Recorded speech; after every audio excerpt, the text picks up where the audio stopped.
क्या आपने कभी ये सुना है कि बुधवार के दिन भगवान गणेश की ये पावन कथा सुनने मात्र से जीवन की उलझनें स्वयं सुलझने लगती है।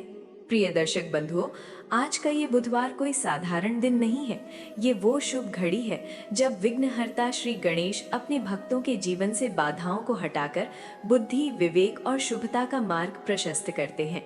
हमारे शास्त्रों में कहा गया है कि जो भी व्यक्ति बुधवार के दिन श्रद्धा और विश्वास के साथ गणपति की कथा को सुनता है, उसके जीवन में फैली हुई असमंजस, भय और रुकावटें धीरे धीरे शांत होने लगती हैं।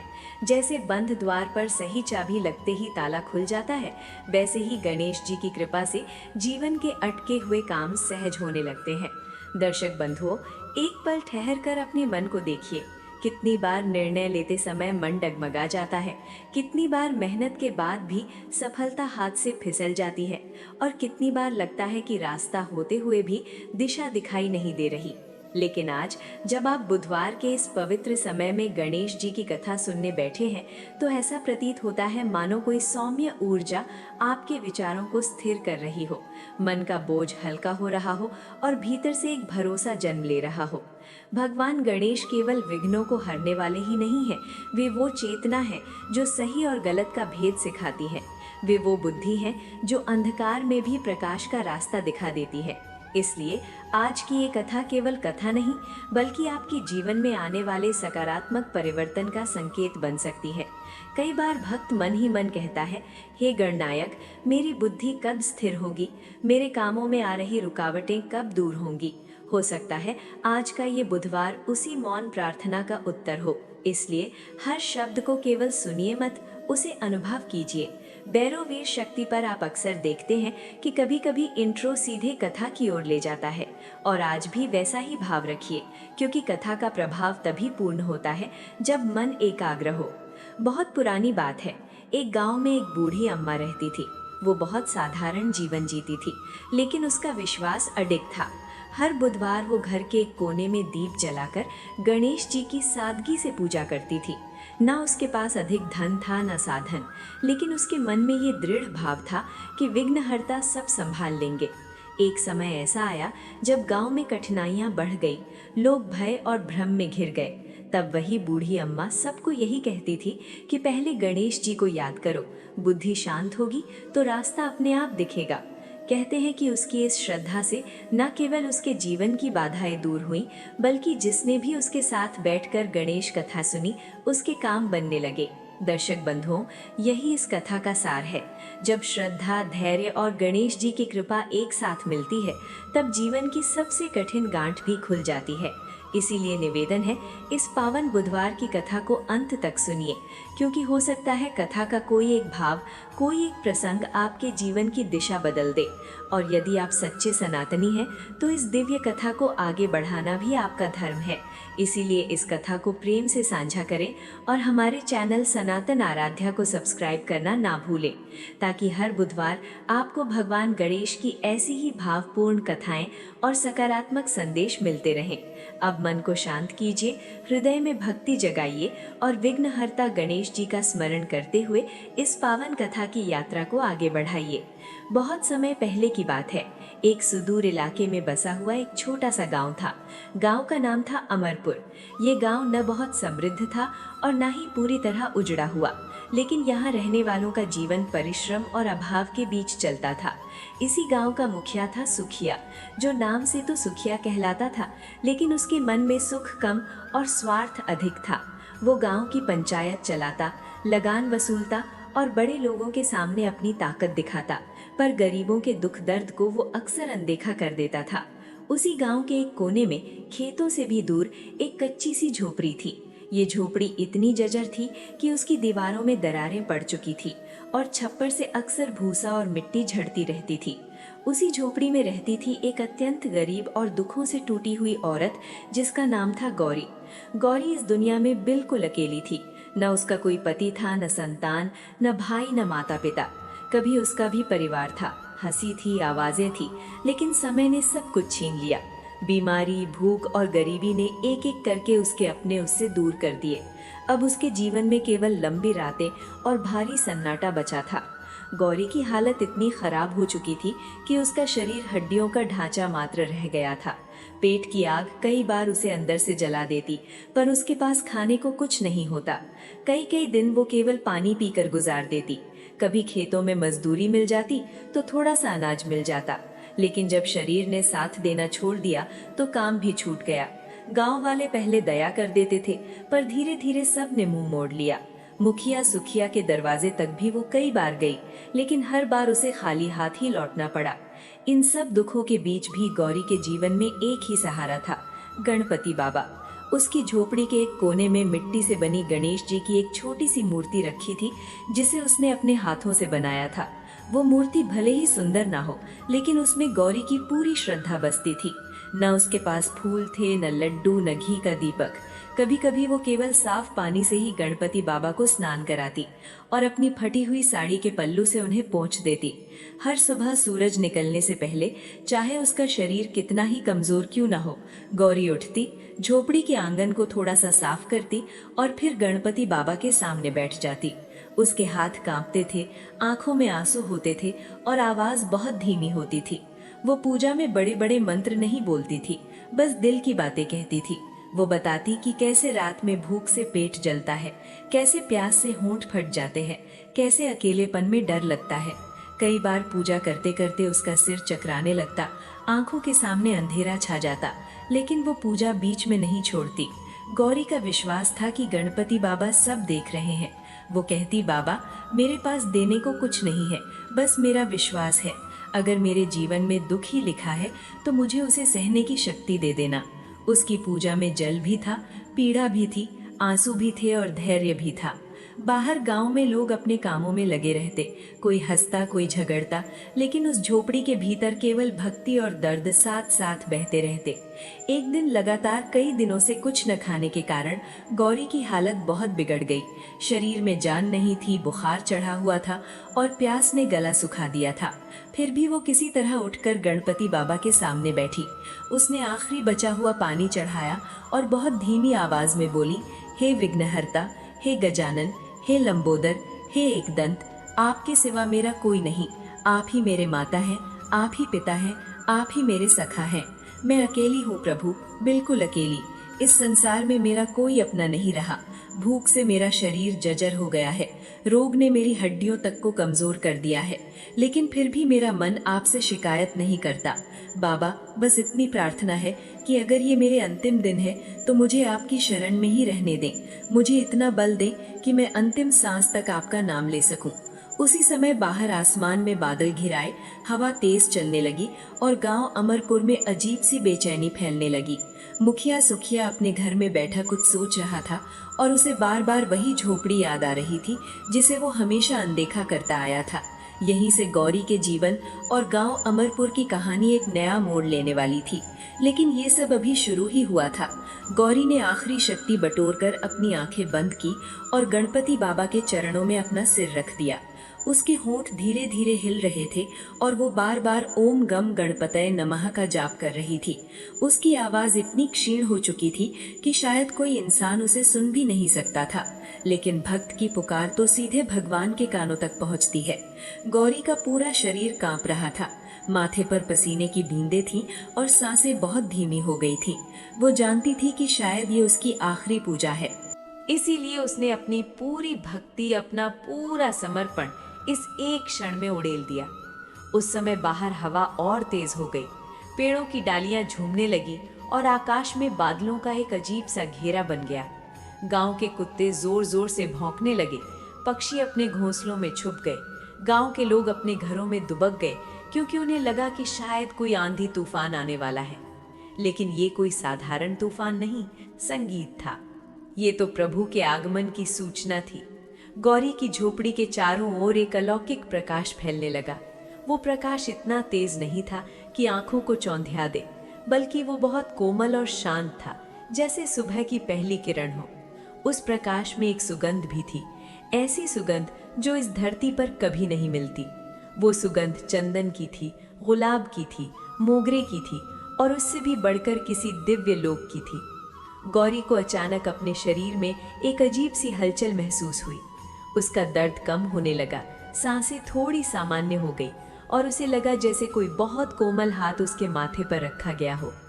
उसने धीरे से अपनी आंखें खोली और जो उसने देखा वो इतना अद्भुत था कि उसकी आंखों में आंसुओं की धारा बह निकली। उसके सामने मिट्टी की वो छोटी सी मूर्ति नहीं थी, वहां साक्षात श्री गणेश भगवान खड़े थे, अपने पूरे दिव्य रूप में। उनका मुख हाथी का था, लेकिन उसमें इतनी दया और करुणा थी कि देखने वाला मंत्रमुग्ध हो जाए। उनकी 4 भुजाएं थीं, एक में मोदक था, दूसरे में अंकुश, तीसरे में पाश और चौथी में आशीर्वाद की मुद्रा थी। उनका शरीर लाल रंग का था और उस पर दिव्य आभूषण सजे हुए थे। उनके सिर पर मुकुट था जो अनगिनत रत्नों से जगमगा रहा था।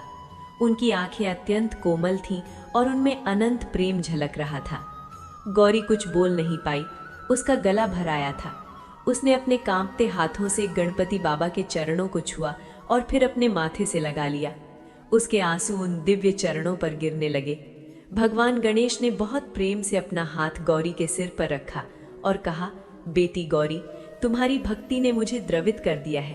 तुम्हारे पास धन नहीं था, सामग्री नहीं थी, लेकिन तुम्हारे पास जो विश्वास था, जो श्रद्धा थी, वो सबसे बड़ा धन है। मैं तुम्हारे हर आंसू को देखता रहा हूँ, तुम्हारे हर दर्द को महसूस करता रहा हूँ। तुम्हारी पूजा निष्काम थी, निश्चल थी। तुमने कभी मुझसे धन नहीं मांगा, यश नहीं मांगा, बस सहने की शक्ति मांगी। आज मैं तुम्हारी भक्ति से प्रसन्न होकर तुम्हें दर्शन देने आया हूँ। गौरी ने कांपती हुई आवाज में कहा, प्रभु, मैं धन्य हो गई। आपके दर्शन मात्र से मेरा जीवन सफल हो गया। अब मुझे और कुछ नहीं चाहिए। भगवान गणेश मुस्कुराए और बोले, बेटी, मैं जानता हूँ तुम्हें कुछ नहीं चाहिए, लेकिन मैं तुम्हें वरदान देना चाहता हूँ। तुम्हारे जीवन में जो कष्ट आए हैं उन्हें दूर करना चाहता हूँ। मांगो, तुम्हारे मन में क्या है? गौरी ने हाथ जोड़कर कहा, बाबा, मुझे तो बस यही वरदान चाहिए कि मेरी मृत्यु के समय भी आपका नाम मेरे होठों पर हो। मुझे इस संसार से कोई मोह नहीं रहा। लेकिन गणपति बाबा ने कहा, नहीं बेटी, अभी तुम्हारे जीवन का उद्देश्य पूरा नहीं हुआ। तुम्हें इस गांव के लोगों को भक्ति का मार्ग दिखाना है। तुम्हें उन्हें बताना है कि सच्ची भक्ति क्या होती है। मैं तुम्हें स्वस्थ करता हूँ और तुम्हें एक विशेष शक्ति देता हूँ कि तुम जो भी भोजन बनाओगी वो अमृत के समान होगा और उसे खाने वाले का मन भक्ति की ओर मुड़ जाएगा। ये कहकर भगवान गणेश ने अपने हाथ से गौरी के माथे को स्पर्श किया। उसी क्षण गौरी के शरीर में एक नई ऊर्जा का संचार हो गया। उसका बुखार उतर गया, उसकी कमजोरी दूर हो गई और वो बिल्कुल स्वस्थ हो गई। उसके चेहरे पर एक दिव्य तेज आ गया। भगवान ने अपने हाथ से एक मोदक निकाला और गौरी को दिया। जैसे ही गौरी ने वो मोदक खाया, उसे ऐसा लगा जैसे उसने जीवन में पहली बार कुछ खाया हो। उस मोदक में अनंत रसों का स्वाद था और उसने गौरी की सारी भूख मिटा दी। भगवान गणेश ने कहा, बेटी, ये मोदक तुम्हें शक्ति देगा। अब तुम इस गांव में जाओ और लोगों को भक्ति का संदेश दो। जो भी तुम्हारे हाथ का बना भोजन करेगा, उसका हृदय परिवर्तन हो जाएगा। लेकिन याद रखना, ये शक्ति तभी तक रहेगी जब तक तुम्हारा मन निर्मल रहेगा और तुम्हारी भक्ति सच्ची रहेगी। गौरी ने भगवान के चरणों में बार बार प्रणाम किया। भगवान गणेश धीरे धीरे उसी दिव्य प्रकाश में विलीन होने लगे। जाते जाते उन्होंने कहा, बेटी, मैं हमेशा तुम्हारे साथ हूँ। जब भी तुम मुझे पुकारोगी, मैं तुम्हारे पास रहूंगा। इस संसार को भक्ति का मार्ग दिखाओ। और फिर वो प्रकाश धीरे धीरे मध्यम होता गया और भगवान अदृश्य हो गए। गौरी की झोपड़ी में फिर से मिट्टी की वही छोटी सी मूर्ति रखी थी, लेकिन अब उस मूर्ति में एक अलग ही चमक थी। गौरी ने अपने आंसू पोंछे और अपने आप को देखा। उसका शरीर स्वस्थ हो चुका था। उसकी साड़ी जो पहले फटी और मैली थी, अब साफ और सुंदर दिख रही थी। उसके चेहरे पर एक तेज था जो पहले कभी नहीं था। गौरी उठी और अपनी झोपड़ी से बाहर निकली। आसमान साफ हो चुका था, सूरज निकल आया था और चारों तरफ शांति थी। लेकिन गांव के लोगों को अभी तक पता नहीं था कि क्या हुआ है। गौरी ने सोचा कि अब उसे भगवान का दिया हुआ काम करना है। उसे लोगों को भक्ति का मार्ग दिखाना है। लेकिन वो जानती थी कि ये आसान नहीं होगा। गांव के लोग उसे एक गरीब, असहाय औरत के रूप में जानते थे। वे उसकी बात क्यों सुनेंगे? लेकिन भगवान ने उसे आशीर्वाद दिया था और अब उसे विश्वास था कि सब कुछ ठीक हो जाएगा। गौरी अपनी झोपड़ी में वापस आई और सोचने लगी कि क्या करे। उसके पास अनाज नहीं था, भोजन बनाने के लिए कुछ भी नहीं था। तभी उसकी नजर झोपड़ी के एक कोने पर पड़ी, जहाँ एक छोटा सा मटका रखा था। वो मटका हमेशा खाली रहता था, लेकिन आज उसमें से एक अजीब सी चमक आ रही थी। गौरी ने उस मटके को खोला तो देखा कि वो अनाज से भरा हुआ है। वो अनाज भी कोई साधारण अनाज नहीं था, वो बिल्कुल सुनहरा था और उसमें से एक मधुर सुगंध आ रही थी। गौरी समझ गई कि ये भगवान गणेश का ही चमत्कार है। उसने तुरंत उस अनाज को निकाला और भोजन बनाने की तैयारी करने लगी। गौरी ने अपनी झोपड़ी के आंगन में चूल्हा जलाया। लकड़ियां भी उसे अपनी झोपड़ी के पीछे मिल गईं, जो पहले कभी नहीं थी। उसने एक मिट्टी के बर्तन में अनाज डाला और उसे पकाने लगी। जैसे जैसे वो अनाज पक रहा था, वैसे वैसे उसमें से एक अद्भुत सुगंध निकल रही थी। वो सुगंध इतनी मधुर थी कि दूर दूर तक फैल गई। गांव के लोगों को वो सुगंध अपनी ओर खींचने लगी। सबसे पहले गांव के कुछ बच्चे उस सुगंध से आकर्षित होकर गौरी की झोपड़ी की तरफ आए।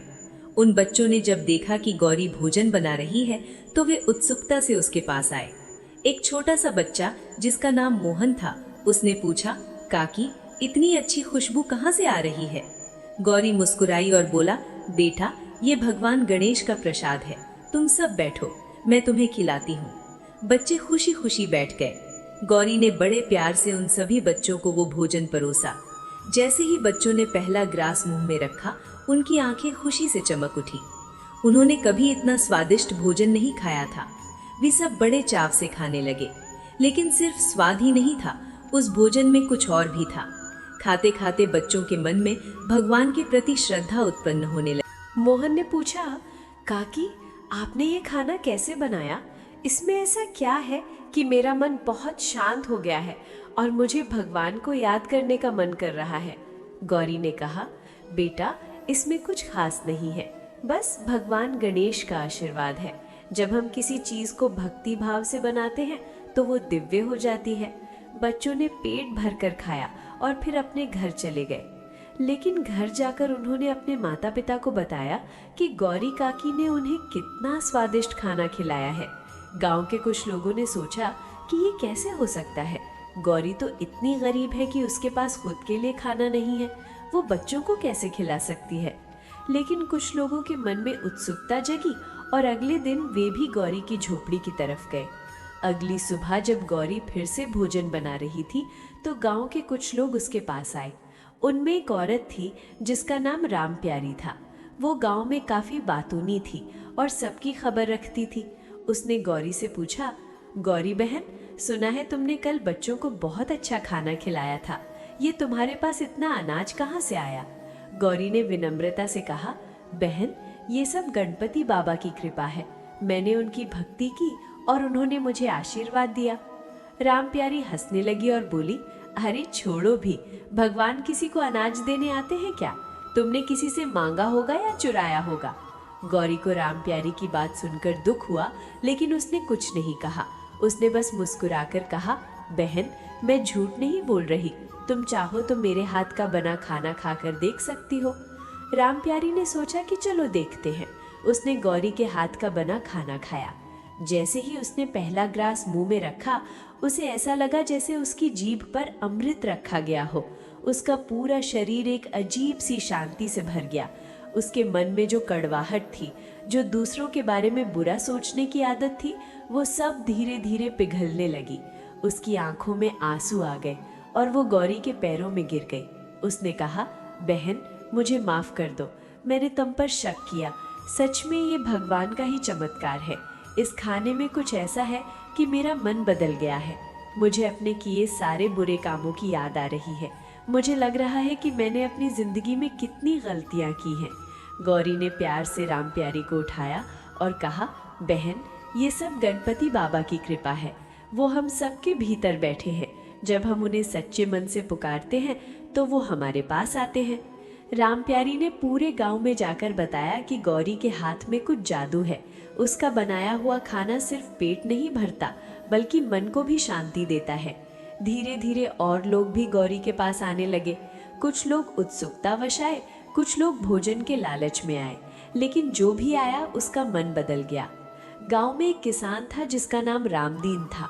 वो बहुत मेहनती था, लेकिन उसे अपने खेतों से ज्यादा उपज नहीं मिलती थी और वो हमेशा परेशान रहता था। जब उसने गौरी के बारे में सुना तो वो भी उसके पास आया। गौरी ने उसे भी अपने हाथ का बना भोजन दिया। रामदीन ने जब वो खाना खाया तो उसे ऐसा लगा जैसे उसके सारे दुख दूर हो गए हों। उसने गौरी से पूछा, बहन, तुम्हारे इस खाने में ऐसा क्या है कि मेरा मन इतना हल्का हो गया है? गौरी ने कहा, भाई, इसमें सिर्फ गणपति बाबा की भक्ति है। जब हम भगवान को याद करके कोई काम करते हैं तो वो काम दिव्य हो जाता है। रामदीन ने कहा, लेकिन बहन, मैं तो भगवान को मानता हूँ, पूजा भी करता हूँ, फिर भी मेरे जीवन में इतनी परेशानियां क्यों हैं? गौरी ने समझाया, भाई, पूजा सिर्फ रस्म अदायगी नहीं होती। पूजा का मतलब है भगवान से दिल का रिश्ता। हम मंदिर में जाते हैं, घंटी बजाते हैं, प्रसाद चढ़ाते हैं, लेकिन क्या हमारा मन सच में भगवान में लगता है? क्या हम सच में उनसे बात करते हैं? भगवान को हमारे फूलों की नहीं, हमारी भावनाओं की ज़रूरत है। जब हम सच्चे मन से उन्हें पुकारते हैं, अपने दुख सुख उनसे बांटते हैं, तो वो हमारे साथ होते हैं। रामदीन को गौरी की बात समझ में आई। उस दिन से उसने भी सच्चे मन से गणपति बाबा की पूजा करनी शुरू की और देखते ही देखते उसके जीवन में बदलाव आने लगा। उसके खेतों में अच्छी फसल होने लगी, उसके मन की बेचैनी दूर हो गई और वो खुश रहने लगा। इस तरह गांव में गौरी की ख्याति फैलने लगी। लोग उसे एक संत की तरह मानने लगे। लेकिन गौरी ने कभी अपने आप को कुछ खास नहीं समझा। वो हमेशा कहती थी कि मैं तो सिर्फ गणपति बाबा की दासी हूँ, सारी महिमा उन्हीं की है। लेकिन गांव में एक आदमी ऐसा भी था जो इन सब बातों को नहीं मानता था। वो था मुखिया सुखिया। सुखिया को गौरी की बढ़ती लोकप्रियता से जलन होने लगी थी। वो सोचता था कि लोग अब उसकी नहीं, गौरी की सुनने लगे हैं। उसे लगता था कि गौरी किसी तरह की जादू टोना कर रही है और लोगों को बेवकूफ बना रही है। उसने तय किया कि वो गौरी को सबक सिखाएगा। एक दिन सुखिया अपने कुछ साथियों के साथ गौरी की झोपड़ी पर पहुंचा। उसने गौरी से कहा, सुनो गौरी, तुम ये क्या नाटक चला रही हो? तुम लोगों को बहका रही हो। मुझे पता है तुम कोई जादू टोना करती हो। गौरी ने बहुत शांति से कहा, मुखिया जी, मैं कोई जादू टोना नहीं करती। मैं सिर्फ गणपति बाबा की भक्ति करती हूँ और जो कुछ भी मेरे पास है वो उन्हीं का दिया हुआ है। सुखिया गुस्से में बोला, बंद करो ये भगवान भगवान की बातें। अगर तुम्हारे भगवान इतने ताकतवर हैं तो मुझे दिखाओ, मुझे कोई चमत्कार दिखाओ। गौरी ने कहा, मुखिया जी, भगवान किसी को चमत्कार दिखाने के लिए नहीं आते, वो तो भक्ति से प्रसन्न होते हैं। अगर आप भी उन्हें सच्चे मन से पुकारेंगे तो वो आपके पास भी आएंगे। सुखिया हंसने लगा और बोला, मैं तुम्हारी बातों में नहीं आने वाला। तुम या तो ये सब बंद करो या फिर गांव छोड़कर चली जाओ। गौरी के मन में दुख हुआ, लेकिन उसने कुछ नहीं कहा। वो जानती थी कि सुखिया का मन अभी कठोर है और उसे समझाना आसान नहीं होगा। उसने मन ही मन गणपति बाबा से प्रार्थना की, हे प्रभु, आप ही इनके मन को बदल दीजिए, मैं तो आपकी शरण में हूँ। सुखिया वहां से चला गया, लेकिन उसके मन में गौरी के प्रति नफरत और बढ़ गई। उसने सोचा कि वो गौरी को नीचा दिखाएगा। उसने गांव के कुछ लोगों को इकट्ठा किया और उनसे कहा, देखो ये गौरी तुम सबको बेवकूफ बना रही है। उसका बनाया खाना कोई चमत्कारी नहीं है, वो जरूर कुछ मिलावट करती है। हमें उसे गांव से बाहर निकालना चाहिए। लेकिन अब तक बहुत से लोग गौरी की भक्ति से प्रभावित हो चुके थे। उन्होंने सुखिया की बात नहीं मानी। रामदीन ने कहा, मुखिया जी, आप गलत सोच रहे हैं। गौरी बहन किसी को नुकसान नहीं पहुंचा रही, उल्टा वो सबकी मदद कर रही है। उसने मेरी जिंदगी बदल दी है। अब मैं खुश हूँ और मेरे घर में सुख शांति है। सुखिया को लोगों की ये बातें सुनकर और भी गुस्सा आया। उसने ठान लिया कि वो किसी भी तरह गौरी को नीचा दिखाएगा। उसने सोचा कि वो गौरी को एक परीक्षा में डालेगा। अगर गौरी सच में भगवान की भक्त है तो उसे ये परीक्षा पास करनी होगी। सुखिया ने गांव में एक सभा बुलाई। उसने सबसे कहा, देखो गौरी कहती है कि उसके हाथ में चमत्कार है, तो चलो आज हम उसे एक परीक्षा देते हैं। अगर वो इस परीक्षा में पास हो गई तो मैं भी मान लूंगा कि वो सच में भगवान की भक्त है। लोगों ने पूछा, कैसी परीक्षा? सुखिया बोला, कल बुधवार है। बुधवार के दिन गणेश जी की पूजा होती है, तो कल गौरी को पूरे गांव के लिए भोजन बनाना होगा। अगर वो ऐसा कर सकी तो मैं मान लूंगा कि उसके भगवान सच में ताकतवर है। लोगों ने कहा, लेकिन मुखिया जी, पूरे गांव में कम से कम 500 लोग हैं। गौरी इतने सारे लोगों के लिए कैसे खाना बनाएगी? उसके पास इतना अनाज कहाँ से आएगा? सुखिया मुस्कुराया और बोला, यही तो मैं देखना चाहता हूँ। अगर उसके भगवान सच में हैं, तो वो उसकी मदद करेंगे। गौरी को जब इस बात की खबर मिली तो उसे थोड़ी चिंता हुई। उसे पता था कि ये सुखिया की चाल है, लेकिन उसे भगवान पर पूरा भरोसा था। उसने मन ही मन कहा, बाबा आप ही मेरी मदद करना, मैं जानती हूँ आप मुझे अकेला नहीं छोड़ेंगे। उस रात गौरी ने पूरी रात जागकर गणपति बाबा की पूजा की। उसने दीपक जलाया, धूप दीप चढ़ाई और बार बार गणपति स्तोत्र का पाठ किया। वो बोली, वक्रतुंड महाकाया सूर्यकोटि संप्रभ निर्विघ्नं कुरु मे देवा सर्व कार्येषु सर्वदा। हे गजानन, हे विघ्न विनाशक, कल मुझे एक बड़ी परीक्षा देनी है। मुखिया सुखिया ने मुझे पूरे गांव के लिए भोजन बनाने को कहा है। मैं जानती हूँ कि ये उसकी चाल है, लेकिन मैं ये काम आपके नाम पर करना चाहती हूँ। आप ही मेरी मदद करना। मैं अकेली कुछ नहीं कर सकती, लेकिन आपके साथ सब कुछ संभव है। गौरी की आंखों से आंसू बह रहे थे और वो लगातार प्रार्थना कर रही थी। आधी रात के करीब अचानक उसकी झोपड़ी में फिर से वही दिव्य प्रकाश फैल गया। गौरी ने आंखें उठाकर देखा तो भगवान गणेश फिर से उसके सामने खड़े थे। उनके चेहरे पर मुस्कान थी और वो बहुत प्रेम से गौरी को देख रहे थे। गौरी तुरंत उनके चरणों में गिर पड़ी। भगवान ने कहा, बेटी तुम चिंता मत करो, मैं जानता हूँ कल तुम्हें क्या करना है। मैं तुम्हारे साथ हूँ। कल सुबह जब तुम अपनी झोपड़ी के पीछे जाओगी तो तुम्हें वहाँ पर्याप्त अनाज मिल जाएगा। तुम बस अपने काम में लगी रहना और मेरा नाम लेती रहना, बाकी सब मैं संभाल लूंगा। गौरी ने कहा, बाबा लेकिन मैं अकेली इतने सारे लोगों के लिए कैसे खाना बनाऊंगी? भगवान मुस्कुराए और बोले, तुम अकेली नहीं हो बेटी, मैं तुम्हारे साथ हूँ, और जब मैं साथ हूँ तो कुछ भी असंभव नहीं है। बस तुम अपना काम शुरू करना, बाकी सब अपने आप हो जाएगा। ये कहकर भगवान गणेश फिर से अदृश्य हो गए। गौरी के मन में एक अजीब सा विश्वास और शांति आ गई। उसने रात भर नहीं सोई और भगवान का नाम लेती रही। सुबह जैसे ही सूरज निकला, गौरी उठी और अपनी झोपड़ी के पीछे गई। वहां उसने देखा कि सच में बहुत सारा अनाज रखा हुआ है। सिर्फ अनाज ही नहीं, बल्कि सब्जियां, मसाले, घी, गुड़, सब कुछ था। गौरी की आंखों में खुशी के आंसू आ गए। उसने भगवान को धन्यवाद दिया और अपना काम शुरू कर दिया। गौरी ने सबसे पहले गणपति बाबा को प्रणाम किया और फिर खाना बनाने की तैयारी शुरू की। उसने चूल्हा जलाया और बड़े बड़े बर्तनों में खाना बनाना शुरू किया। जैसे जैसे वो खाना बना रही थी, वैसे वैसे एक अजीब बात हो रही थी। उसके हाथ बहुत तेजी से चल रहे थे, लेकिन उसे थकान बिल्कुल नहीं हो रही थी। बर्तन अपने आप भरते जा रहे थे और खाना अपने आप पकता जा रहा था। गौरी समझ गई कि ये भगवान का ही चमत्कार है। दोपहर होते होते पूरे गांव में खाने की सुगंध फैल गई। लोग अपने घरों से निकलकर गौरी की झोपड़ी की तरफ आने लगे। सभी हैरान थे कि ये सुगंध कहाँ से आ रही है। जब वे गौरी की झोपड़ी के पास पहुंचे तो उन्होंने देखा कि वहां बहुत सारे बर्तनों में खाना तैयार रखा हुआ है। गौरी मुस्कुराकर सबका स्वागत कर रही थी। मुखिया सुखिया भी वहां आया। उसे विश्वास नहीं हो रहा था कि गौरी ने सच में इतना सारा खाना बना लिया है। उसने सोचा था कि गौरी असफल हो जाएगी और तब वो उसे गांव से बाहर निकाल देगा, लेकिन ऐसा नहीं हुआ। गौरी ने सबको बैठने के लिए कहा और फिर एक एक करके सबको खाना परोसना शुरू किया। जैसे जैसे लोग खाना खा रहे थे, उनके चेहरे पर खुशी और संतोष के भाव आ रहे थे। कुछ लोगों की आंखों में आंसू आ गए, क्योंकि उन्हें लगा कि वे सच में कुछ दिव्य खा रहे हैं। खाना इतना स्वादिष्ट था कि शब्दों में बयान नहीं किया जा सकता। लेकिन सबसे बड़ी बात ये थी कि खाना खाने के बाद लोगों के मन में एक बदलाव आ रहा था। जो लोग आपस में लड़ते थे, वे एक दूसरे से माफी मांग रहे थे। जो लोग झूठ बोलते थे, वे सच बोलने का संकल्प ले रहे थे।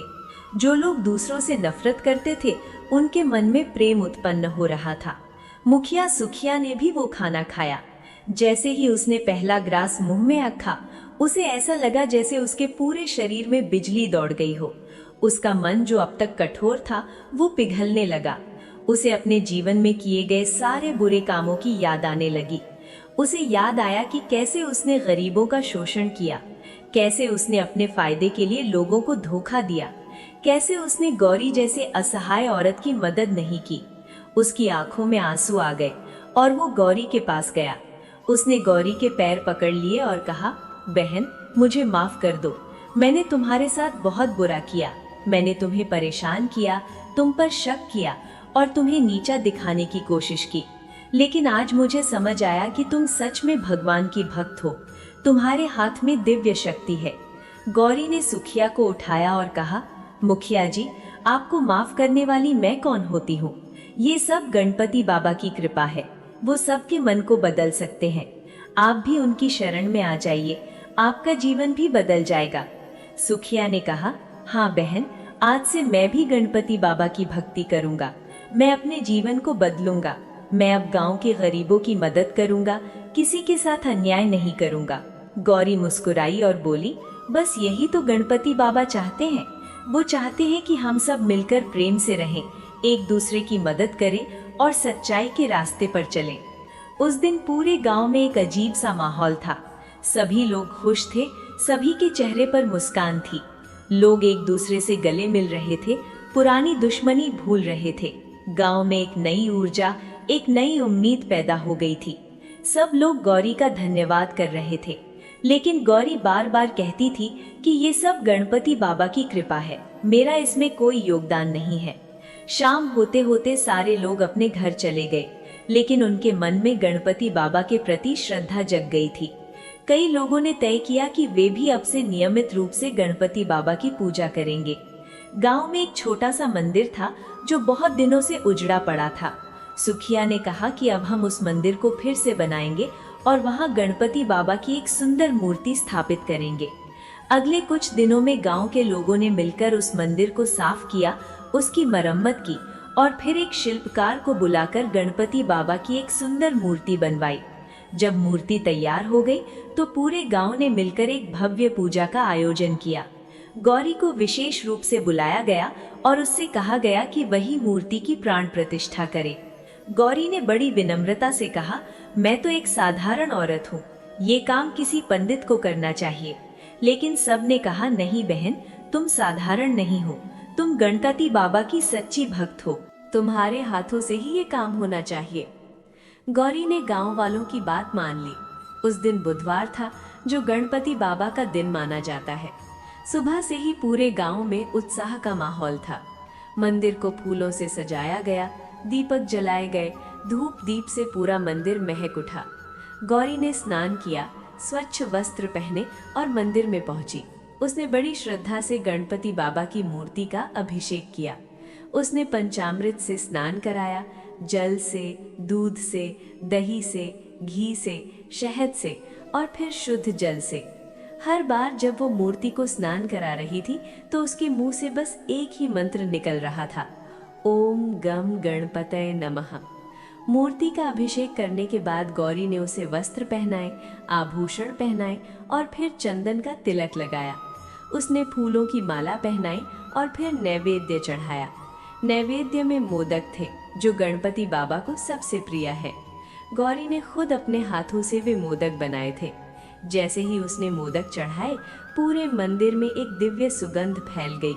लोगों को लगा जैसे सच में गणपति बाबा वहां उपस्थित हों और वे नैवेद्य स्वीकार कर रहे हों। गौरी ने फिर आरती की, उसने घंटी बजाई और मधुर स्वर में गाना शुरू किया, जय गणेश जय गणेश जय गणेश देवा, माता जाकी पार्वती पिता महादेवा। एक एक हाथ लिए तिलक, एक एक हाथ लिए विनायका, एक एक हाथ लिए लड्डू, एक एक हाथ लिए माला। उसकी आवाज इतनी भावपूर्ण थी कि सभी लोगों की आंखों में आंसू आ गए। पूरा गांव एक साथ आरती गा रहा था। ऐसा लग रहा था जैसे पूरा गांव एक परिवार बन गया हो और सभी एक साथ अपने आराध्य की पूजा कर रहे हों। आरती के बाद गौरी ने गणपति बाबा से प्रार्थना की, हे विघ्नहर्ता, हे गजानन, हे एकदंत, हे लंबोदर, आपने मुझ जैसी दीनहीन औरत पर कृपा की और मुझे नया जीवन दिया। आपने मुझे इस गांव के लोगों की सेवा करने का अवसर दिया। अब मेरी प्रार्थना है कि इस गांव के हर व्यक्ति पर आपकी कृपा बनी रहे, यहाँ सुख शांति बनी रहे, यहाँ के लोग हमेशा आपकी भक्ति में लगे रहे और कभी सच्चाई का रास्ता न छोड़े। आप सबके विघ्न दूर करें और सबको सद्बुद्धि दे। प्राण प्रतिष्ठा के बाद मंदिर में एक भंडारे का आयोजन किया गया। गौरी ने फिर से अपने हाथों से पूरे गांव के लिए प्रसाद बनाया। इस बार भी वही चमत्कार हुआ। जितना भी प्रसाद बना वो सबके लिए पर्याप्त था। हर किसी ने पेट भरकर प्रसाद खाया और फिर भी प्रसाद बच गया। लोगों ने अपने घरों में भी प्रसाद ले जाने के लिए कहा ताकि जो लोग मंदिर नहीं आ सके वे भी इस दिव्य प्रसाद को ग्रहण कर सके। उस दिन के बाद से गांव अमरपुर में एक नया युग शुरू हुआ। हर बुधवार को मंदिर में विशेष पूजा होती। लोग सुबह सुबह उठकर स्नान करते, स्वच्छ वस्त्र पहनते और मंदिर में गणपति बाबा के दर्शन करने जाते। गौरी हर बुधवार को मंदिर में विशेष पूजा करती और भंडारा करवाती। धीरे धीरे आसपास के गांवों में भी अमरपुर के इस मंदिर की ख्याति फैलने लगी। दूर दूर से लोग यहाँ गणपति बाबा के दर्शन करने आने लगे। गांव में अब बहुत बदलाव आ चुका था।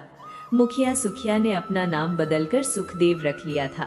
वो अब सच में सबको सुख देने वाला बन गया था।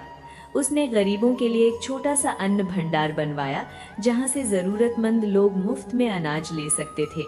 उसने गांव में एक कुआं खुदवाया ताकि सबको स्वच्छ पानी मिल सके। उसने गांव की गलियों की मरम्मत करवाई।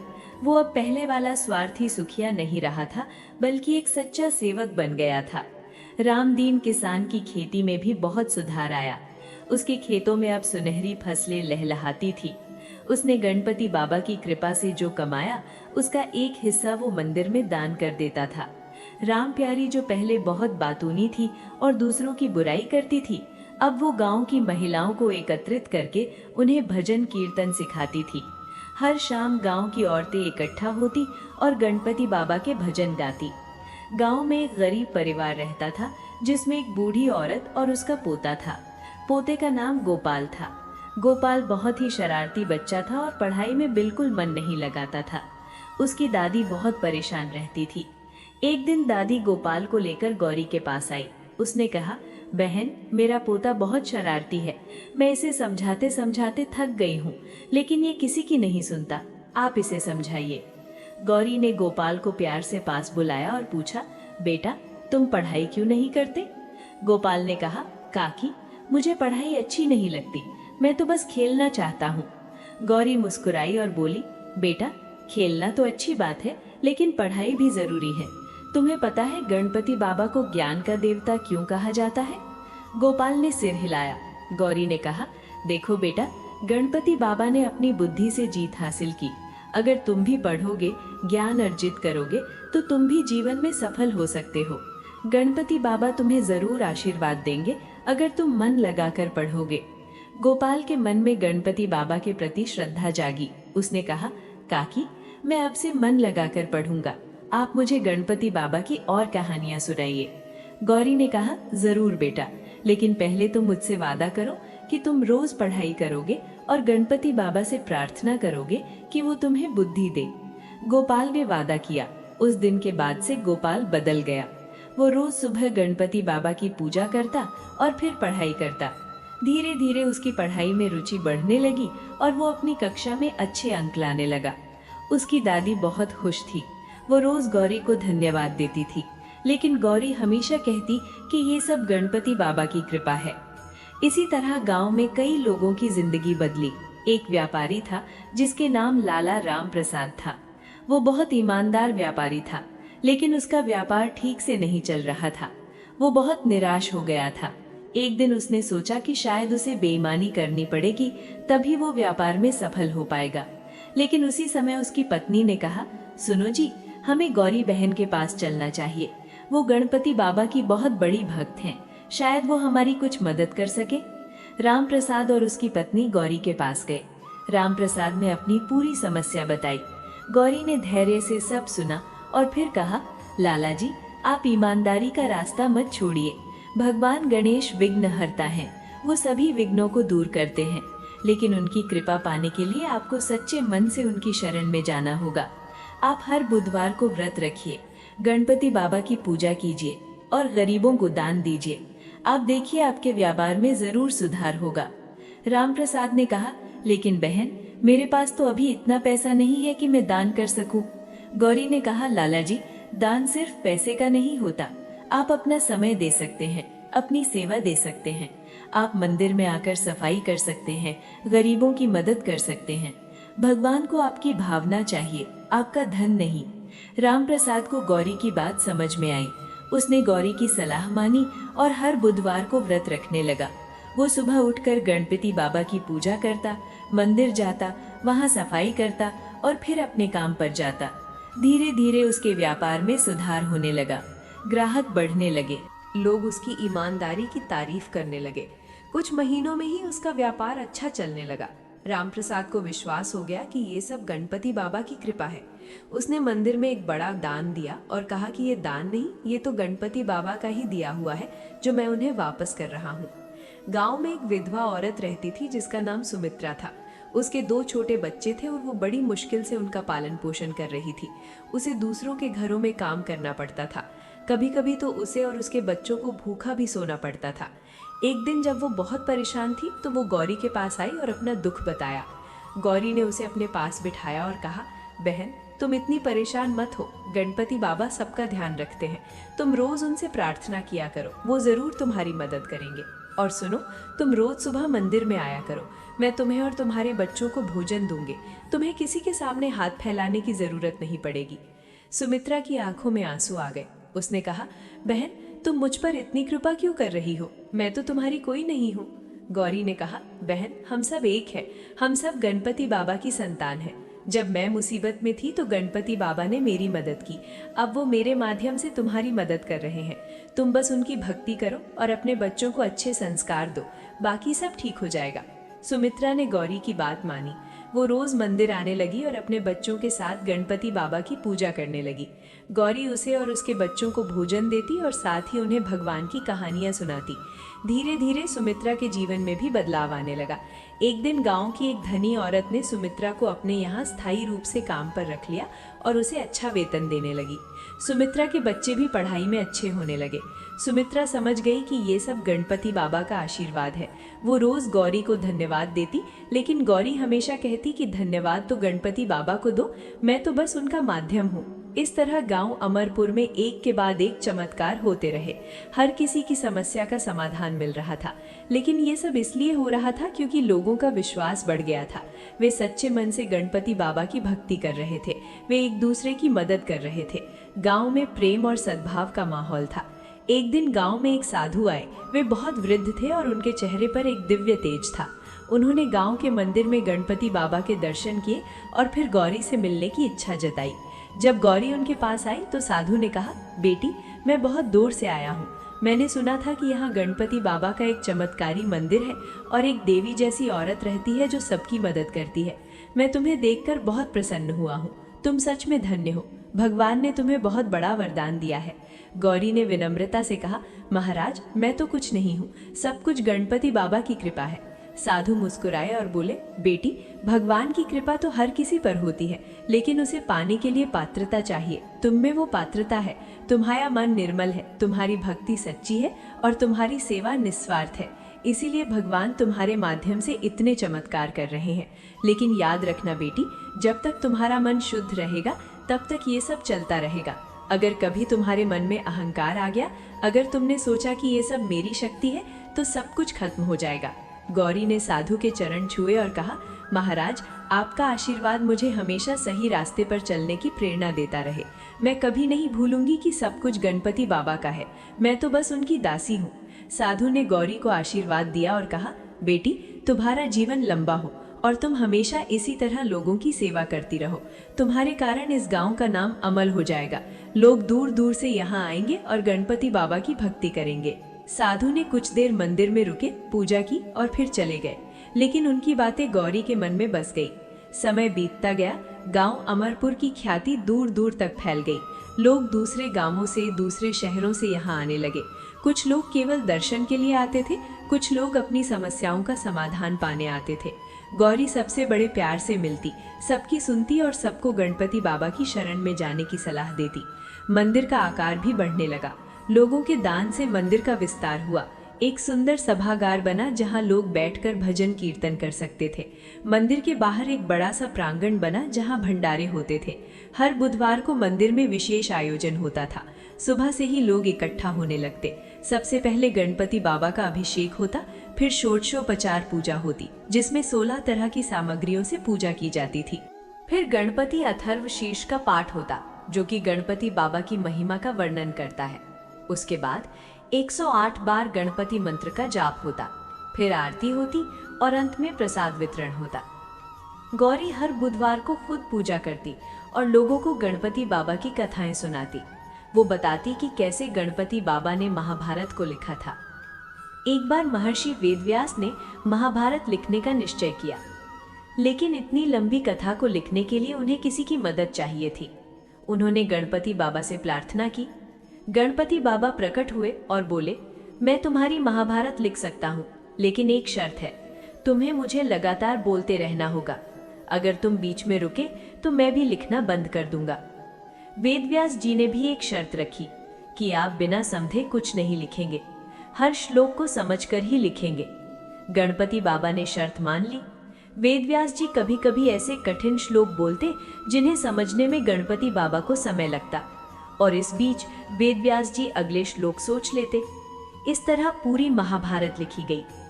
गौरी ये कहानी सुनाकर समझाती कि गणपति बाबा न केवल बुद्धि के देवता हैं, बल्कि वे धैर्य के भी प्रतीक हैं। उन्होंने बिना रुके, बिना थके महाभारत जैसे विशाल ग्रंथ को लिखा। हमें भी अपने जीवन में धैर्य रखना चाहिए और मेहनत से अपना काम करना चाहिए। गौरी एक और कहानी सुनाती कि कैसे गणपति बाबा ने चंद्रमा को श्राप दिया था। एक बार गणपति बाबा बहुत सारे मोदक खाकर अपने चूहे पर सवार होकर जा रहे थे। रास्ते में एक सांप आया और चूहा डर गया। चूहे की डर से गणपति बाबा गिर पड़े और उनका पेट फट गया। सारे मोदक बाहर गिर गए।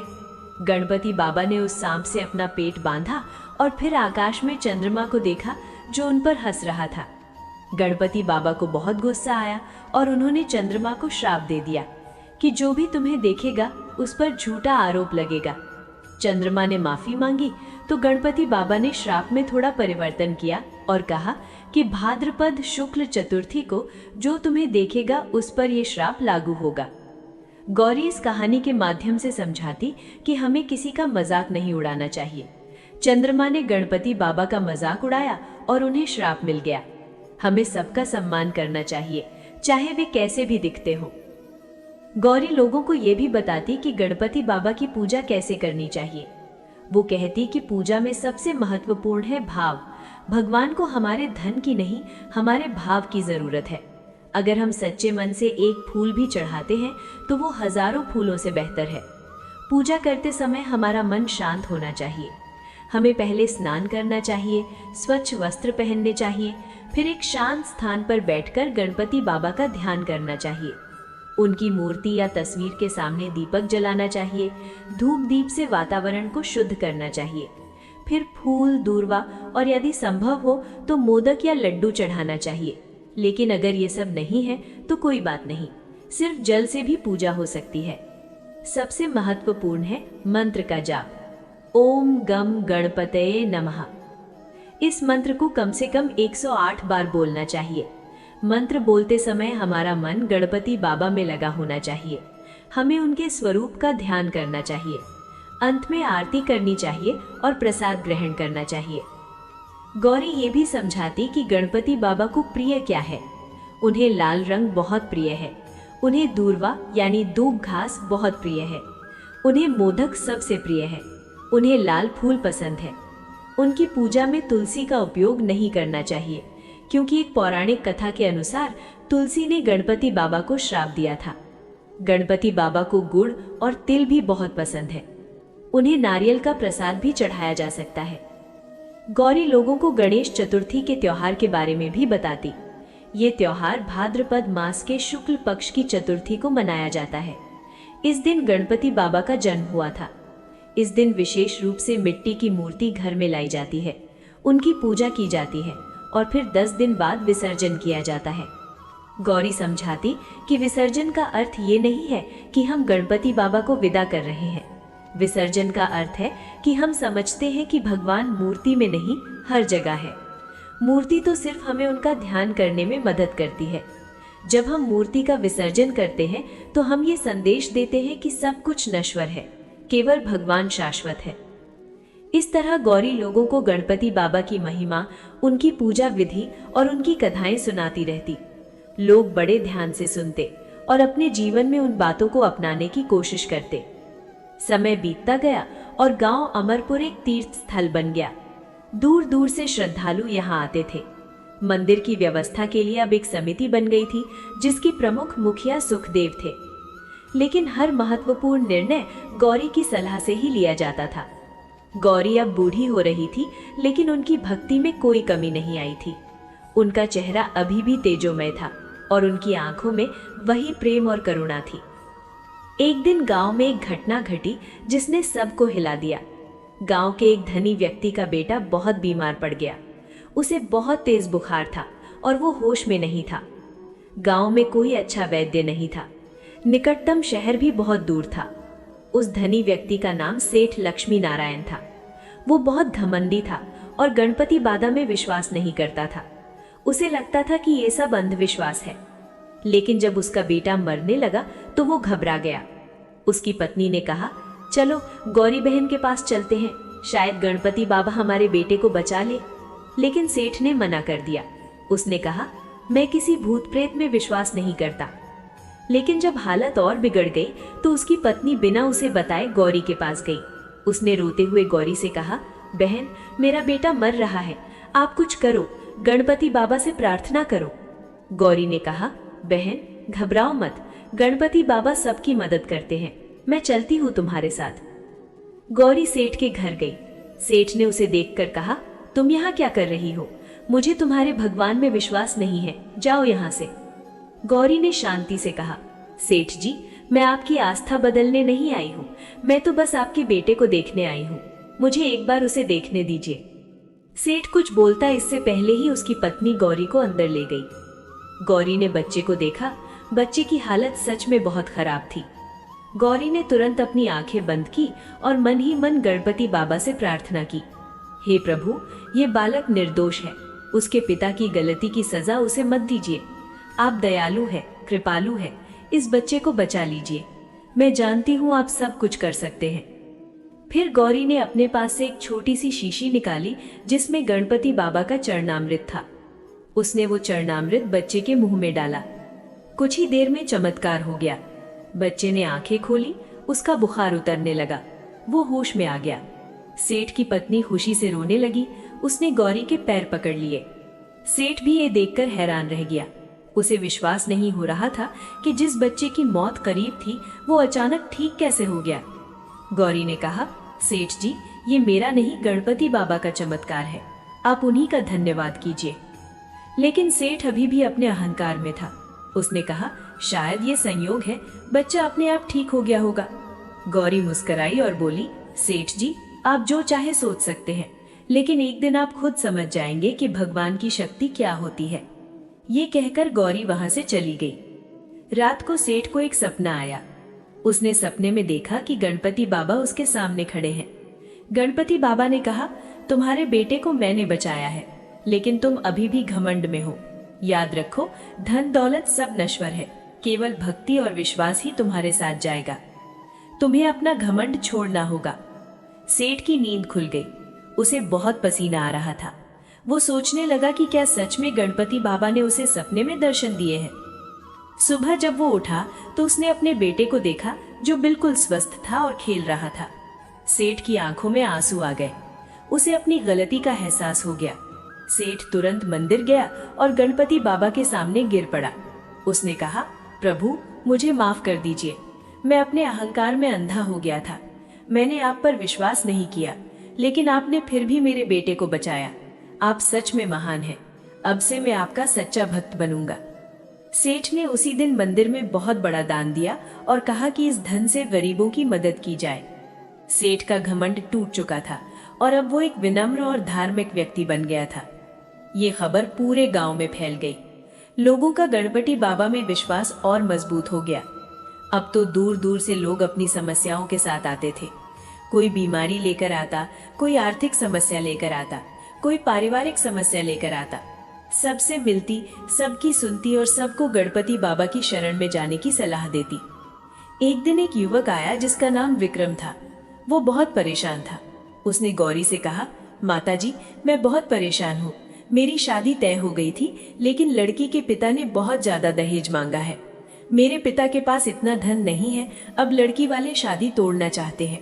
मुझे उस लड़की से प्रेम है, मैं क्या करूं? गौरी ने कहा, बेटा, दहेज एक बुरी प्रथा है। गणपति बाबा ऐसी प्रथाओं को पसंद नहीं करते। तुम लड़की के पिता से कहो कि दहेज मत मांगो। अगर वे नहीं मानते तो तुम चिंता मत करो, गणपति बाबा तुम्हारे लिए कुछ और बेहतर प्रबंध करेंगे। तुम बस उनकी भक्ति करो और धैर्य रखो। विक्रम ने गौरी की बात मानी। उसने नियमित रूप से गणपति बाबा की पूजा करना शुरू किया। कुछ दिनों बाद उस लड़की ने खुद अपने पिता से कहा कि अगर वे दहेज की मांग नहीं छोड़ेंगे तो वो शादी नहीं करेगी। लड़की की माता ने भी पिता को समझाया। अंत में लड़की के पिता को झुकना पड़ा और उन्होंने दहेज की मांग वापस ले ली। विक्रम और उस लड़की की शादी धूमधाम से हुई। विक्रम समझ गया कि ये गणपति बाबा का ही चमत्कार है। उसने मंदिर में आकर गौरी का धन्यवाद किया। गौरी ने कहा, बेटा, मुझे नहीं, गणपति बाबा का धन्यवाद करो। और हाँ, अपने जीवन में कभी दहेज जैसी बुरी प्रथाओं को मत अपनाना। इस तरह गांव में कई घटनाएं घटी जिन्होंने लोगों के जीवन को बदल दिया। हर घटना में गणपति बाबा की कृपा दिखाई देती थी। गौरी हमेशा लोगों को समझाती कि भगवान की कृपा पाने के लिए सिर्फ पूजा पाठ करना काफी नहीं है, हमें अच्छे इंसान भी बनना होगा। हमें सच बोलना चाहिए, किसी को धोखा नहीं देना चाहिए, गरीबों की मदद करनी चाहिए, बड़ों का सम्मान करना चाहिए और छोटों से प्यार करना चाहिए। भगवान उन्हीं पर प्रसन्न होते हैं जो अच्छे कर्म करते हैं।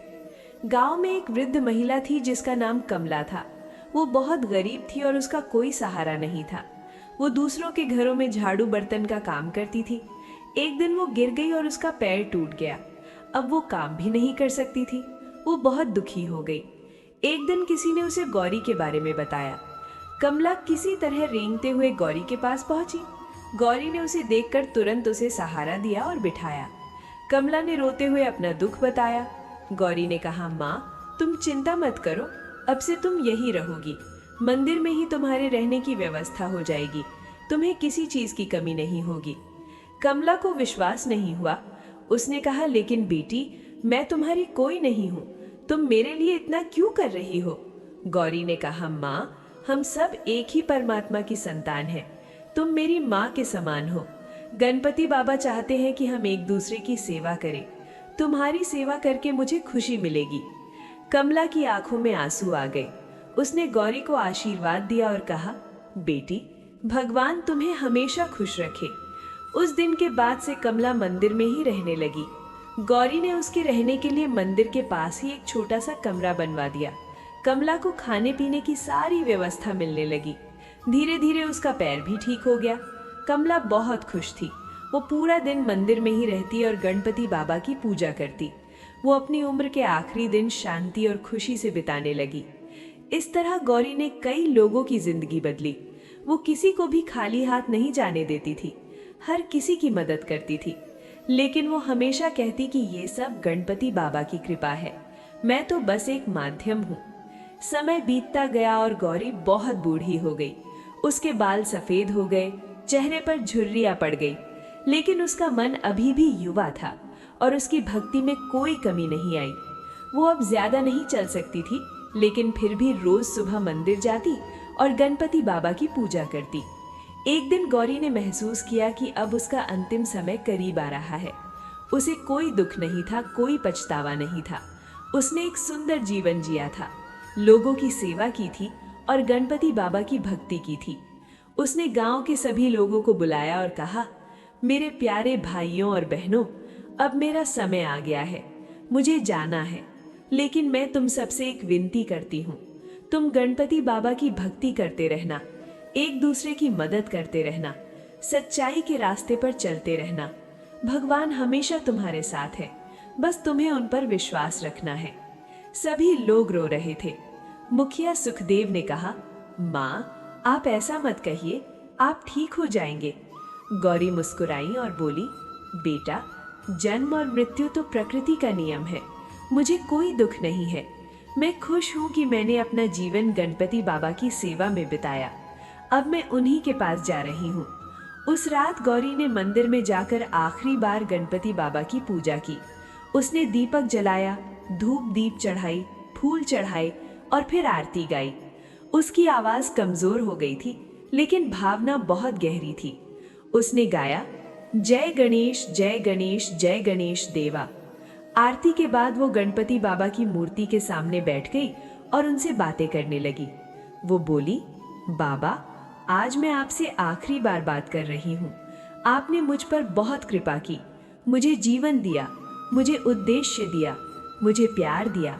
मैं धन्य हूँ। अब मैं आपके पास आ रही हूँ। मुझे अपनी शरण में ले लीजिए। वो पूरी रात मंदिर में बैठी रही और गणपति बाबा का नाम जपती रही। ओम गम गणपतिये नमः। सुबह जब लोग मंदिर आए तो उन्होंने देखा कि गौरी गणपति बाबा की मूर्ति के सामने बैठी हुई है। उसके चेहरे पर एक मुस्कान है और उसकी आंखें बंद हैं।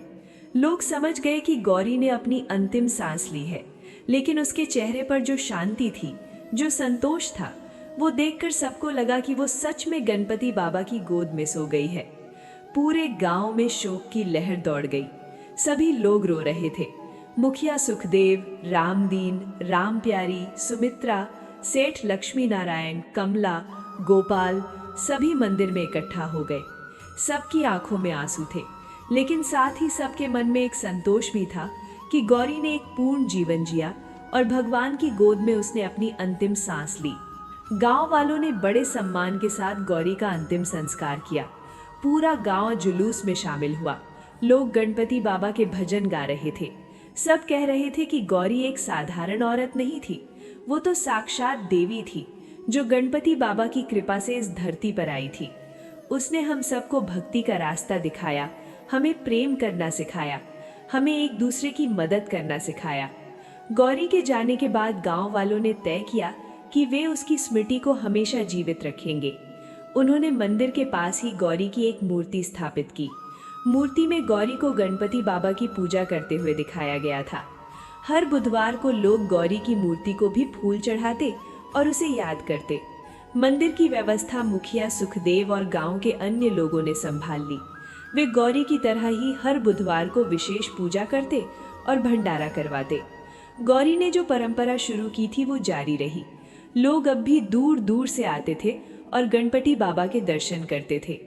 कुछ समय बाद गांव में एक और घटना घटी। एक दिन एक युवती आई जिसका नाम मीरा था। मीरा किसी दूसरे गांव से आई थी। वो बहुत परेशान दिख रही थी। उसने मंदिर में आकर गणपति बाबा के दर्शन किए और बहुत देर तक रोती रही।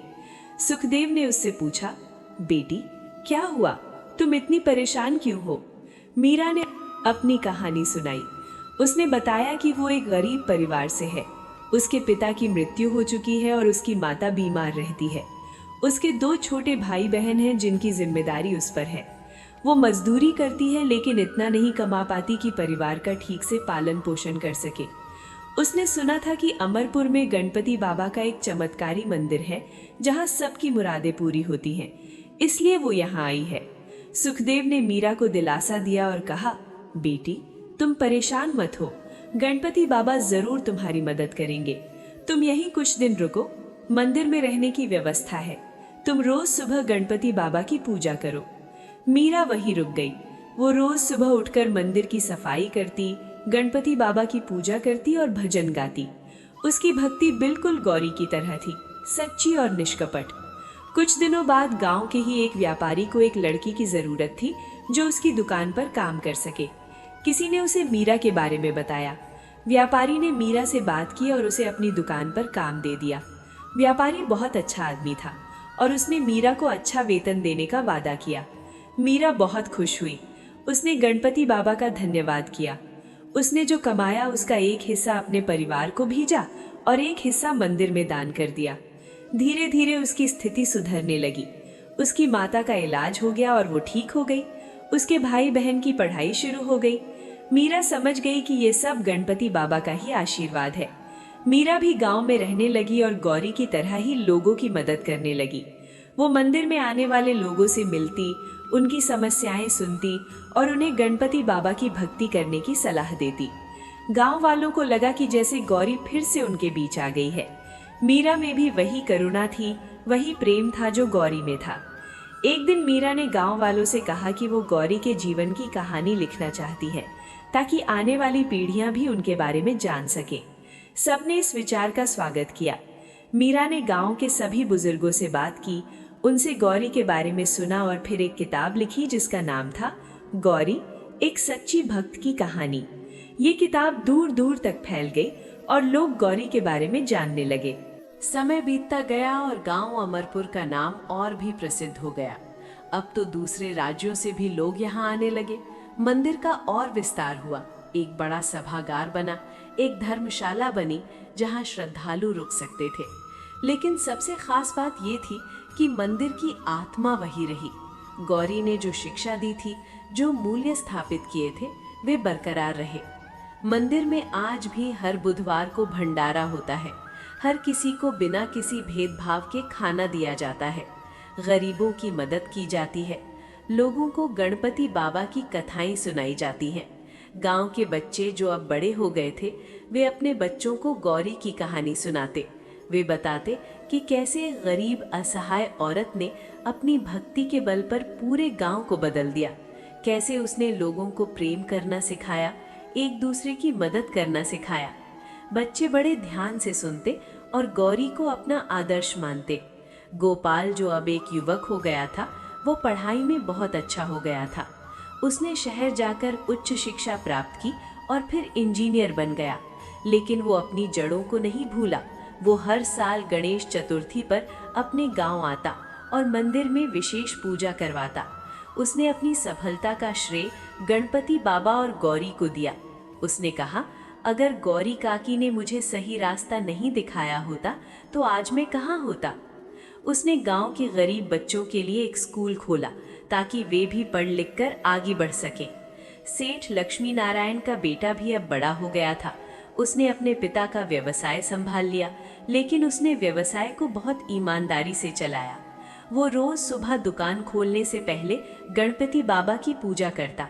उसने अपने व्यवसाय का एक हिस्सा हमेशा गरीबों की मदद में लगाया। सेठ लक्ष्मी नारायण खुद भी बहुत बदल गए थे। उनका घमंड पूरी तरह खत्म हो गया था। वे अब गांव के सबसे विनम्र व्यक्ति थे। वे रोज मंदिर जाते और गणपति बाबा की पूजा करते। रामदीन किसान की खेती बहुत अच्छी चल रही थी। उसके खेतों में सुनहरी फसलें लहलहाती थीं, लेकिन उसने कभी अपनी सफलता पर घमंड नहीं किया। वो जानता था कि ये सब गणपति बाबा की कृपा है। उसने अपनी कमाई का एक बड़ा हिस्सा हमेशा मंदिर में दान किया और गरीबों की मदद की। उसने गांव में एक तालाब बनवाया ताकि सभी किसानों को सिंचाई के लिए पानी मिल सके। राम प्यारी अब बहुत बूढ़ी हो गई थी, लेकिन अब भी वो गांव की महिलाओं को भजन कीर्तन सिखाती थी। उसने अपने जीवन के आखिरी दिनों में बहुत अच्छे काम किए। वो जो पहले दूसरों की बुराई करती थी, अब वही दूसरों की अच्छाई की बातें करती। उसने अपने बच्चों और पोते पोतियों को भी गणपति बाबा की भक्ति के संस्कार दिए। सुमित्रा के बच्चे अब बड़े हो गए थे और अच्छी नौकरी कर रहे थे। उन्होंने अपनी माता को बहुत अच्छी जिंदगी दी, लेकिन सुमित्रा ने कभी गौरी को नहीं भूला। वो रोज मंदिर जाती और गौरी की मूर्ति को फूल चढ़ाती। वो कहती थी कि अगर गौरी बहन ने मेरी मदद नहीं की होती तो आज मेरे बच्चे कहाँ होते। मुखिया सुखदेव अब बहुत बूढ़े हो गए थे। उन्होंने मुखिया का पद अपने बेटे को सौंप दिया था, लेकिन वे अब भी मंदिर के मामलों में सक्रिय रहते थे। उन्होंने अपने जीवन में बहुत बदलाव देखा था। वे कहते थे कि गौरी ने न केवल मेरा जीवन बदला, बल्कि पूरे गांव को बदल दिया। जो गांव कभी स्वार्थ और अहंकार से भरा था, वो अब प्रेम और सेवा का केंद्र बन गया है। कमला माता जी जो गौरी ने मंदिर में रखा था, उन्होंने भी मंदिर में ही अपनी अंतिम सांस ली। उनके अंतिम शब्द थे, गणपति बाबा, मैं धन्य हूँ कि मैंने अपने जीवन के आखिरी दिन आपकी सेवा में बिताए। गौरी बहन ने मुझ जैसी असहाय औरत को सहारा दिया। अब मैं आपके पास आ रही हूँ। गांव में हर साल गणेश चतुर्थी पर एक भव्य उत्सव मनाया जाने लगा। 10 दिनों तक चलने वाले इस उत्सव में दूर दूर से लोग आते थे। पहले दिन गणपति बाबा की एक विशाल मूर्ति की स्थापना होती। मूर्ति को फूलों से सजाया जाता, रंगोली बनाई जाती, दीपक जलाए जाते।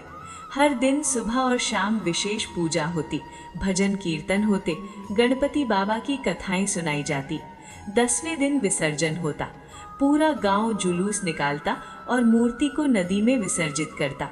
लेकिन विसर्जन से पहले सबसे महत्वपूर्ण कार्य होता था गणपति बाबा से प्रार्थना कि अगले साल फिर से आना। लोग कहते, गणपति बाबा मोरया, पुढचे वर्षी लवकरियानी। गणपति बाबा अगले साल जल्दी आना। उत्सव के दौरान विशेष रूप से गौरी को भी याद किया जाता। एक दिन पूरी तरह से गौरी को समर्पित होता, जिसमें उसके जीवन की कहानी सुनाई जाती। लोग गौरी की मूर्ति को नए वस्त्र पहनाते, फूल चढ़ाते और उसे याद करते। युवा लड़कियां गौरी को अपना आदर्श मानती। वे कहती कि हम भी गौरी की तरह बनना चाहते हैं, दयालु, करुणामय और भक्तिमय। इस तरह गांव अमरपुर में एक नई संस्कृति विकसित हुई। ये संस्कृति भक्ति, प्रेम और सेवा पर आधारित थी। लोग एक दूसरे का सम्मान करते थे। अमीर गरीब का भेद मिट गया था।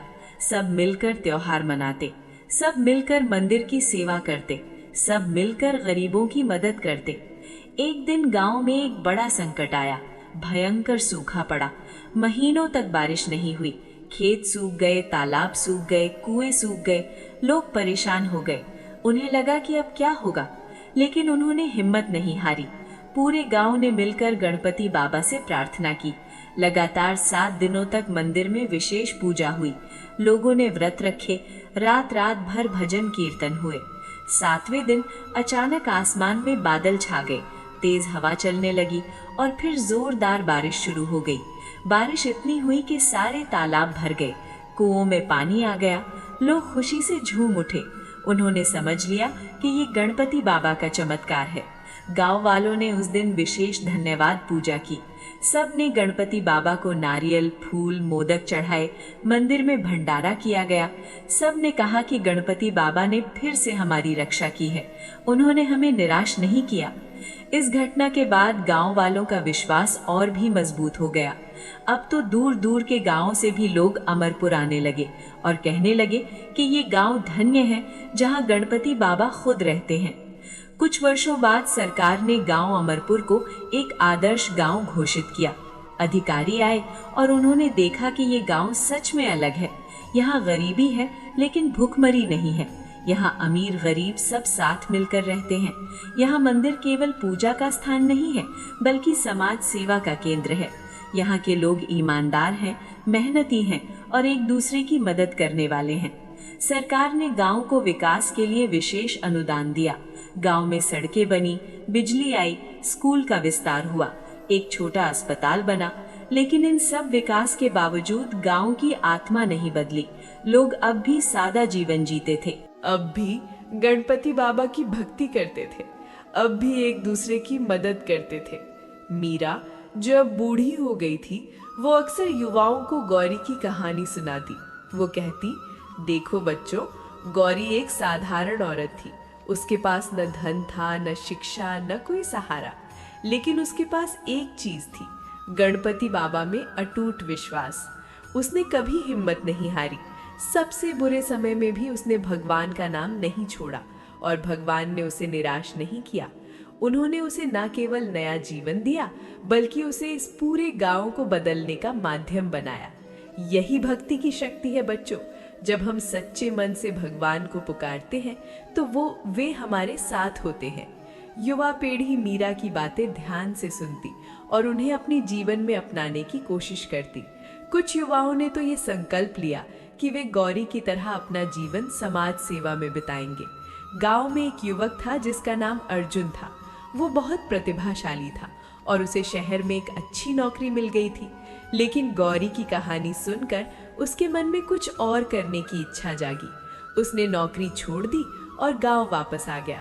उसने मंदिर के पास एक पाठशाला खोली जहां वो बच्चों को मुफ्त में पढ़ाने लगा। वो न केवल किताबी ज्ञान देता था, बल्कि बच्चों को जीवन के संस्कार भी देता था।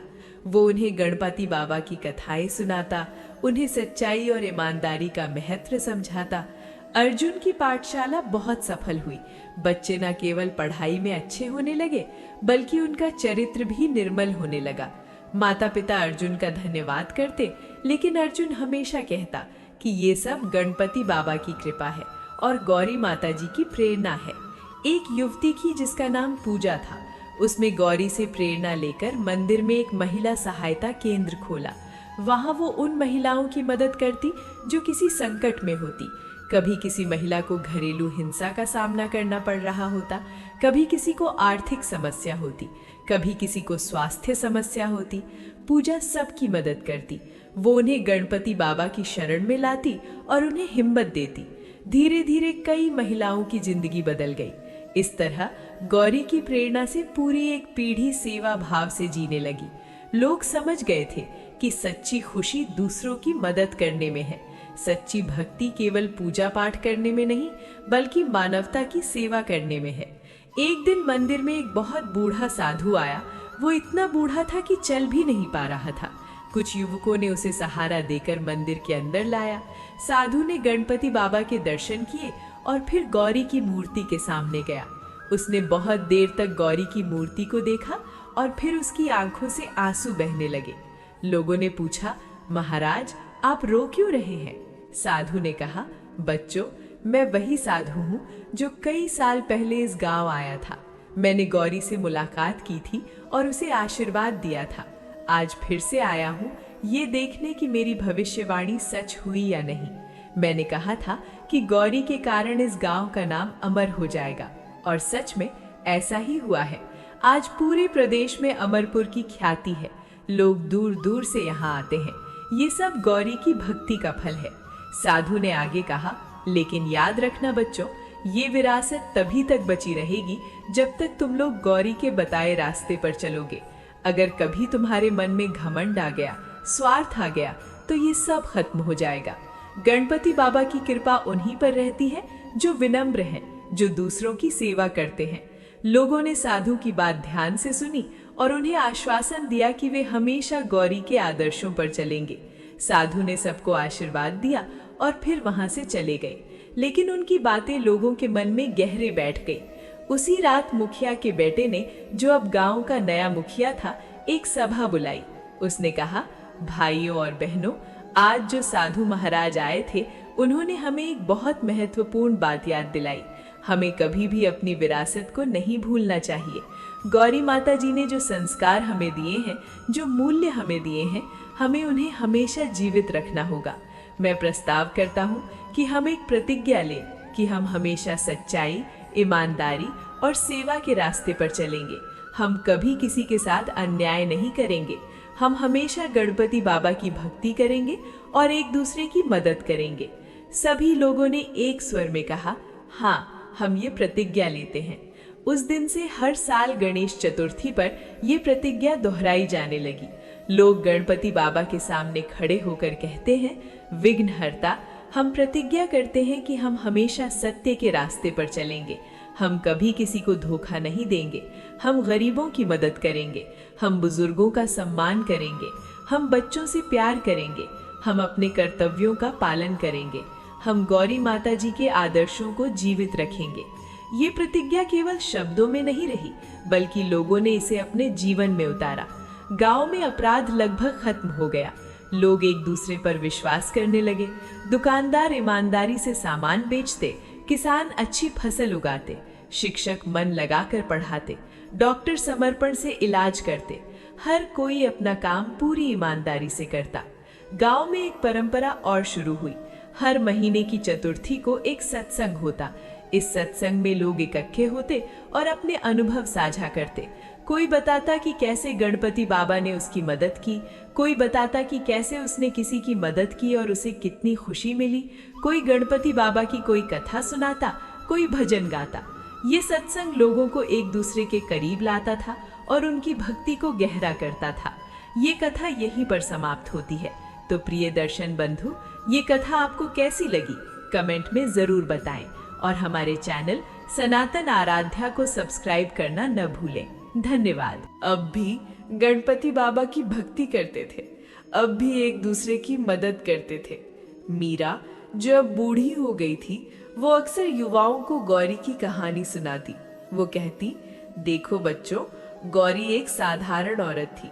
उसके पास न धन था, न शिक्षा, न कोई सहारा, लेकिन उसके पास एक चीज थी, गणपति बाबा में अटूट विश्वास। उसने कभी हिम्मत नहीं हारी। सबसे बुरे समय में भी उसने भगवान का नाम नहीं छोड़ा और भगवान ने उसे निराश नहीं किया। उन्होंने उसे न केवल नया जीवन दिया, बल्कि उसे इस पूरे गांव को बदलने का माध्यम बनाया। यही भक्ति की शक्ति है बच्चों। जब हम सच्चे मन से भगवान को पुकारते हैं तो वे हमारे साथ होते हैं। युवा पीढ़ी मीरा की बातें ध्यान से सुनती और उन्हें अपने जीवन में अपनाने की कोशिश करती। कुछ युवाओं ने तो ये संकल्प लिया कि वे गौरी की तरह अपना जीवन समाज सेवा में बिताएंगे। गांव में एक युवक था जिसका नाम अर्जुन था। वो बहुत प्रतिभाशाली था और उसे शहर में एक अच्छी नौकरी मिल गई थी। लेकिन गौरी की कहानी सुनकर उसके मन में कुछ और करने की इच्छा जागी। उसने नौकरी छोड़ दी और गांव वापस आ गया। उसने मंदिर के पास एक पाठशाला खोली जहां वो बच्चों को मुफ्त में पढ़ाने लगा। वो न केवल किताबी ज्ञान देता था, बल्कि बच्चों को जीवन के संस्कार भी देता था। वो उन्हें गणपति बाबा की कथाएं सुनाता, उन्हें सच्चाई और ईमानदारी का महत्व समझाता। अर्जुन की पाठशाला बहुत सफल हुई। बच्चे न केवल पढ़ाई में अच्छे होने लगे, बल्कि उनका चरित्र भी निर्मल होने लगा। माता पिता अर्जुन का धन्यवाद करते, लेकिन अर्जुन हमेशा कहता कि ये सब गणपति बाबा की कृपा है और गौरी माता जी की प्रेरणा है। एक युवती की जिसका नाम पूजा था, उसमें गौरी से प्रेरणा लेकर मंदिर में एक महिला सहायता केंद्र खोला। वहां वो उन महिलाओं की मदद करती जो किसी संकट में होती। कभी किसी महिला को घरेलू हिंसा का सामना करना पड़ रहा होता, कभी किसी को आर्थिक समस्या होती, कभी किसी को स्वास्थ्य समस्या होती। पूजा सबकी मदद करती। वो उन्हें गणपति बाबा की शरण में लाती और उन्हें हिम्मत देती। धीरे धीरे कई महिलाओं की जिंदगी बदल गई। इस तरह गौरी की प्रेरणा से पूरी एक पीढ़ी सेवा भाव से जीने लगी। लोग समझ गए थे कि सच्ची खुशी दूसरों की मदद करने में है। सच्ची भक्ति केवल पूजा पाठ करने में नहीं, बल्कि मानवता की सेवा करने में है। एक दिन मंदिर में एक बहुत बूढ़ा साधु आया।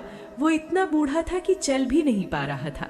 कुछ युवकों ने उसे सहारा देकर मंदिर के अंदर लाया। साधु ने गणपति बाबा के दर्शन किए और फिर गौरी की मूर्ति के सामने गया। उसने बहुत देर तक गौरी की मूर्ति को देखा और फिर उसकी आंखों से आंसू बहने लगे। लोगों ने पूछा, महाराज आप रो क्यों रहे हैं? साधु ने कहा, बच्चों, मैं वही साधु हूँ जो कई साल पहले इस गांव आया था। मैंने गौरी से मुलाकात की थी और उसे आशीर्वाद दिया था। आज फिर से आया हूँ ये देखने कि मेरी भविष्यवाणी सच हुई या नहीं। मैंने कहा था कि गौरी के कारण इस गांव का नाम अमर हो जाएगा और सच में ऐसा ही हुआ है। आज पूरे प्रदेश में अमरपुर की ख्याति है। लोग दूर दूर से यहाँ आते हैं।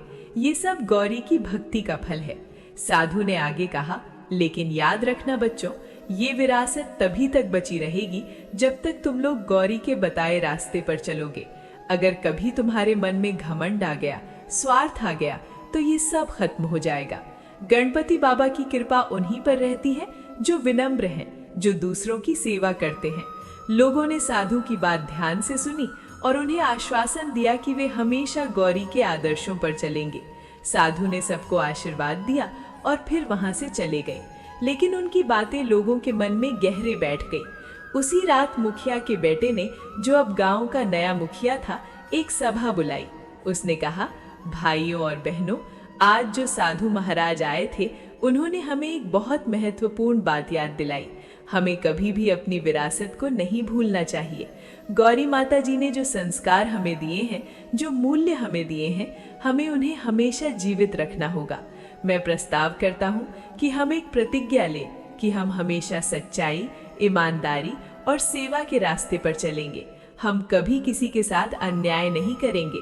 हम हमेशा गणपति बाबा की भक्ति करेंगे और एक दूसरे की मदद करेंगे। सभी लोगों ने एक स्वर में कहा, हाँ, हम ये प्रतिज्ञा लेते हैं।